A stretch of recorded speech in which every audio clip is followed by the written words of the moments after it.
जय हिंद बच्चों विराट ज्ञान में आपका पुनः स्वागत है।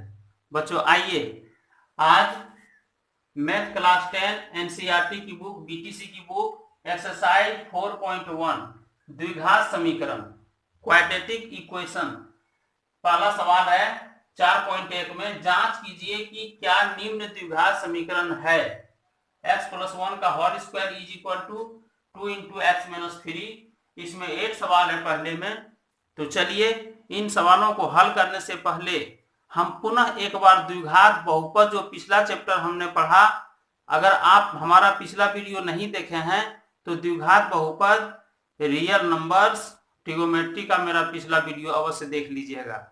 तो चलिए इन सवालों को हल करने से पहले द्विघात बहुपद को ही द्विघात समीकरण किस प्रकार से कहते हैं और उसका क्या रूल्स हैं उसे पुनः एक बार मेमोराइज करने की कोशिश करेंगे। तो चलिए शुरू करते हैं।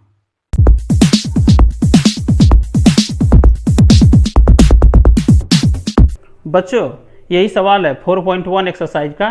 देख लीजिए 1, 2 और यही दोनों में 1 में 8 सवाल हैं और 2 में 4 सवाल हैं। आइए इसे व्हाइट बोर्ड पे सॉल्व करते हैं।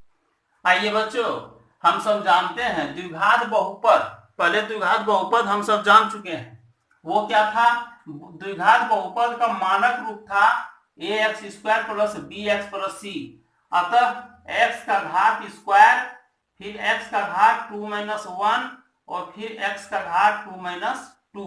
क्योंकि यहाँ भी आप कह सकते हैं कि x⁻0 है, यहाँ पे x⁻1 है। यही द्विघात बहुपद पहले कह रहे थे। लेकिन और जहां क्या था ए बी सी, ये ए बी और सी वास्तविक संख्याएं थी। इसे इंटीजर्स भी आप कह सकते हैं, इसे पूर्णांक भी कह सकते हैं, या तो इसे वास्तविक रूट में भी आएगा या पॉइंट में भी आएगा। इसे आप वास्तविक संख्या भी कह सकते हैं, अर्थात रियल नंबर्स। लेकिन एक कंडीशन है जहां a is not equal to 0। क्योंकि पहले भी चर्चा कर चुका हूं बच्चों कि अगर किसी भी इक्वेशन का सबसे बड़ी घात या डिग्री 2 हो तभी उसे द्विघात बहुपद कहते हैं।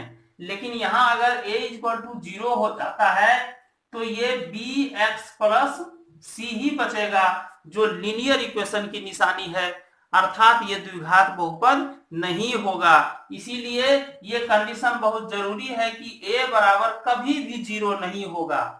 आइए बच्चों, इस द्विघात बहुपद को अब हम समीकरण कहना शुरू किए हैं। तो क्यों? इसलिए कि जो ही इस द्विघात बहुपद के बराबर में शून्य मान लेते हैं उसी समय इसे द्विघात समीकरण भी कहते हैं। अब जरा देख लेंगे कि आखिर शून्य क्यों मान लेते हैं। बच्चों द्विघात समीकरण, जिस समीकरण की चर्चा अब हम लोग करने वाले हैं उसकी जरूरत बहुत ज्यादा है। आज से करीब हजारों वर्ष पहले भी हमारे देश के वैज्ञानिकों ने इसकी जरूरत को समझा, थेल्स साहब ने भी इसकी जरूरत को समझा।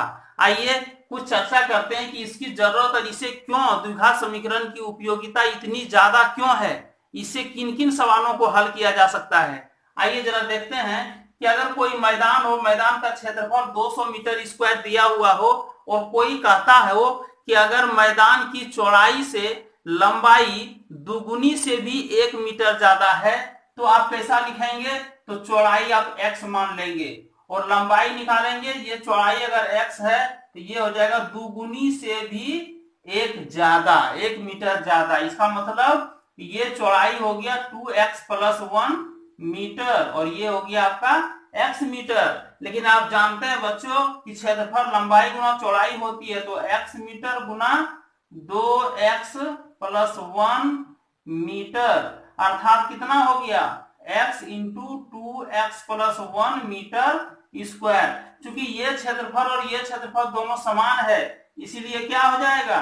x × 2x + 1 metre square is equal to 200 metre square. Metre metre cancel हुआ, इसीलिए इसे मल्टीप्लाई कीजिए 2x² + x is equal to 200।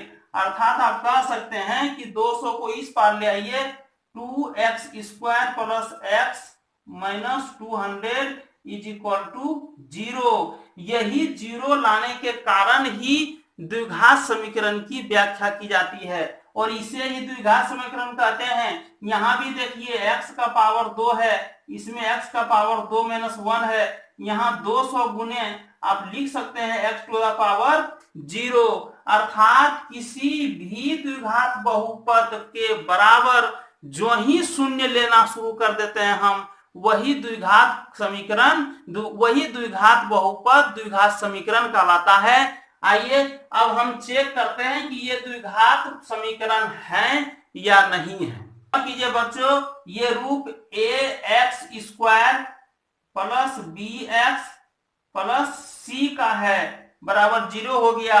अतः यहां आप कह सकते हैं कि a इक्वल टू 2 देख लीजिए, और फिर b इक्वल टू 1, कुछ नहीं है तो 1 है, b इक्वल टू 1 और c equal to minus 200, c equal to minus 200। अतः घात पर x² x power 2 minus 1 x power 0 आप लिख सकते हैं कि 2 माइनस 2 हो गया।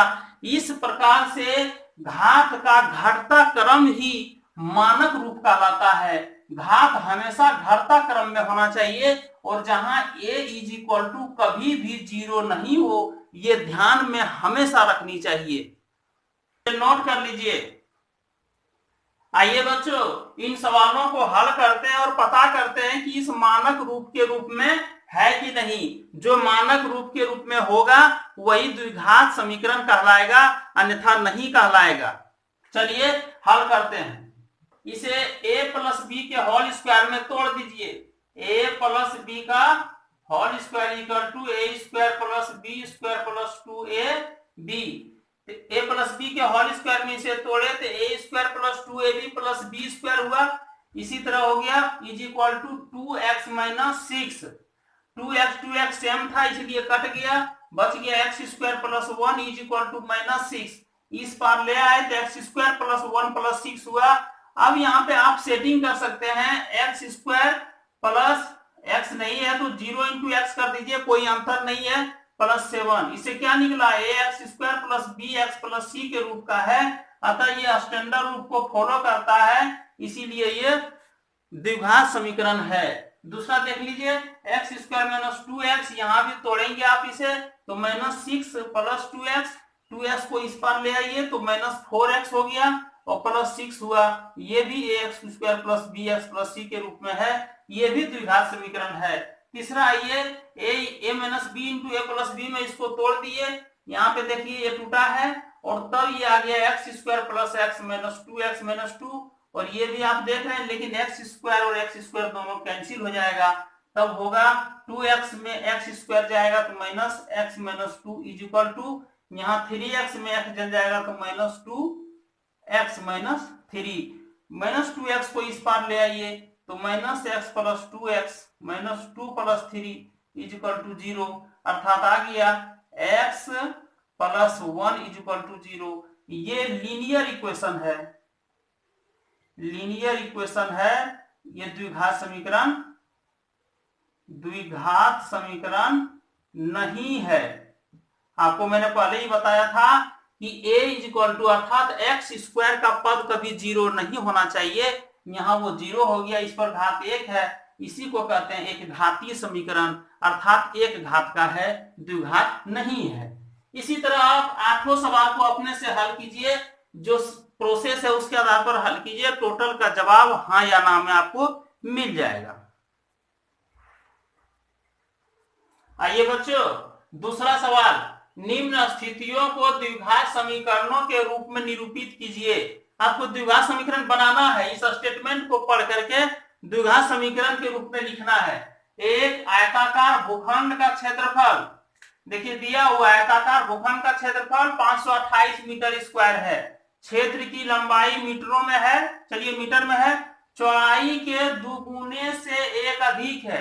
यहाँ बोल रहा है चौड़ाई से दुगुने, तो पहले चौड़ाई मान लीजिए, माना भूखंड की चौड़ाई is equal to x metre, तो लंबाई कितना होगा, इसीलिए भूखंड की लंबाई हो जाएगा, क्वेश्चन कह रहा है दुगुने से एक अधिक, अर्थात 2x प्लस 1 मीटर निकल गया। अब क्या कह रहा है, तो हमें भूखंड की लंबाई और चौड़ाई ज्ञात करनी है। चलिए हम क्या जानते हैं, हम जानते हैं आयत की क्षेत्रफल इज इक्वल टू लंबाई गुना चौड़ाई। तो लंबाई कितना है 2x+1 metre into x metre, और क्षेत्रफल कितनी दी गई है, इसीलिए क्या हो जाएगा 2x+1 into x metre square equal to 500 two 8 metre square. बच्चों ये मीटर मीटर कट गया, अर्थात हो गया 2x+1 into x is equal to 5 two 8। यही सबसे बड़ी सवाल है, ये बहुपद है, द्विघात बहुपद में इसको आप कर सकते हैं, लेकिन जब तक ये चर में दी गई वैल्यू है, चर में दी गई तो द्विघात बहुपद है, दो साइड का मल्टीपुल है, लेकिन वो पूरे एरिया का कुछ न कुछ न्यूमेरिकल वैल्यू अवश्य दी गई है। वो जब इस पार आएगा तो निश्चित है इसके बराबर है, तो जीरो इसीलिए हो जाता है कि जब आप ऐसा हल करते हैं 2x² प्लस x, तब इस पार इसको लाते हैं -5 टू 8 इज इक्वल टू 0, और निश्चित रूप से यहीं पे बहुपद और द्विघात समीकरण का अंतर दिखता है। यहां अभी बहुपद है, ये बहुपद है जब तक इसको नहीं ले रहे हैं, लेकिन जो ही इसके साथ हम काम करते हैं इक्विवेलेंट ला करके इस पार लाके जो ही माइनस कर देते हैं, तब इसी को कहते हैं द्विघात समीकरण, और ये ax² plus bx plus c के रूप में है, अर्थात यही इसका मानक रूप है, और यही हमको सिर्फ निकालना था, स्थितियों को द्विघात समीकरण में व्यक्त करना था, हमने व्यक्त कर दिया।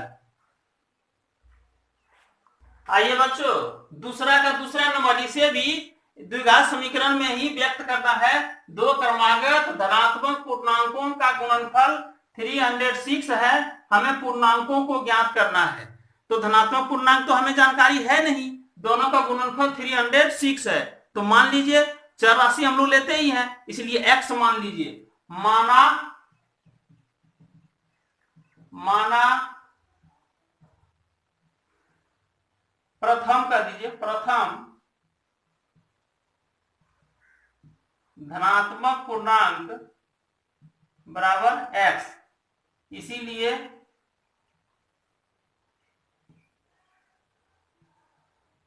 दूसरा धनात्मक पूर्णांक इससे अगला होगा, अर्थात मान लीजिए 5 है तो अगला 5 प्लस 1, अगर 21 है 21 प्लस 1, इसीलिए x प्लस 1 होगा, दोनों का गुणनफल। इसीलिए प्रश्न क्या कह रहा है, प्रश्न कह रहा है दोनों का गुणनफल, अर्थात x into x plus 1 is equal to 306। यही बहुपद है, लेकिन जो ही इसके साथ बराबरी ला करके काम करते हैं, ऑपरेशन करना शुरू करते हैं, यही द्विघात समीकरण में आ जाएगा। देखिएगा ये x² plus x minus 306 is equal to 0, इस पार ले आए, या तो एक बार कह दीजिए 306, इसीलिए x² प्लस x माइनस 306 बराबर 0।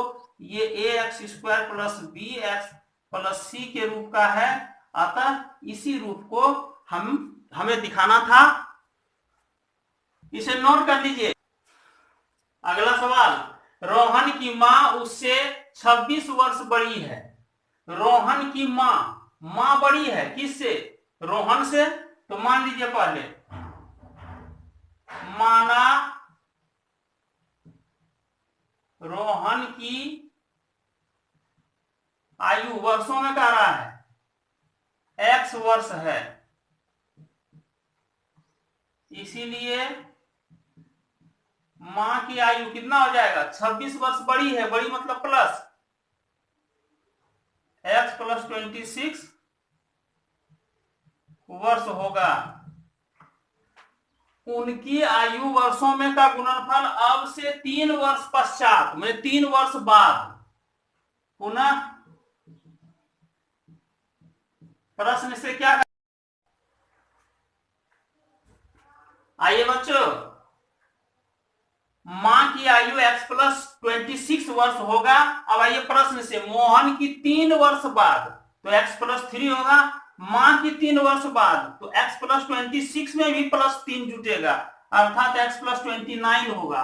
अब कह रहा है कि दोनों की गुणनफल, आयु का गुणनफल, तो दोनों का आयु गुणनफल कर दीजिए, मल्टीप्लाई कर दीजिए, 360 के बराबर है। इसीलिए इसको कैलकुलेशन करके आगे बढ़िएगा तो आप देखिएगा कि आपके पास ये रूप प्राप्त होता है जो ax² plus bx plus c के रूप का है। यही हमको सिर्फ लाना था, वैल्यू निकालने की बात यहाँ नहीं है। एक तीसरा नंबर सवाल इसमें बचता है जिसे आप स्वयं प्रयास कीजिए, नहीं बनता है तो हमें फिर कमेंट सेक्शन में जरूर लिखिए, अगला वीडियो जब भी न्यू बनाऊंगा तो उसमें डाल दूंगा। चलिए दोस्तों, इसे नोट कर लीजिए और आप देख लीजिए कि ये चैप्टर एक्सरसाइज 4.1 में इतना ही सवाल था, इसीलिए मैं इस वीडियो को यहीं पे रोकता हूं।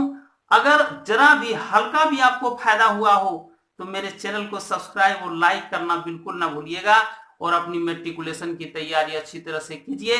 चलिए बच्चों, अगर हो सकता है मेरा वीडियो जो पिछला है ट्रिग्नोमेट्री, रियल नंबर्स और द्विघात बहुपद, द्विघात समीकरण अभी शुरू है, चल रहा है, इनके कुछ डिस्क्रिप्शन में हम अपना लिंक्स दे देंगे, वहां से भी आप हमारे वीडियो को देख करके आसानी से आप बहुत अच्छी तरह से आसानी रूप से आप जो है सो अपना तैयारी मैट्रिकुलेशन का करेंगे। चलिए बच्चों, जय हिंद बच्चों, जय भारत।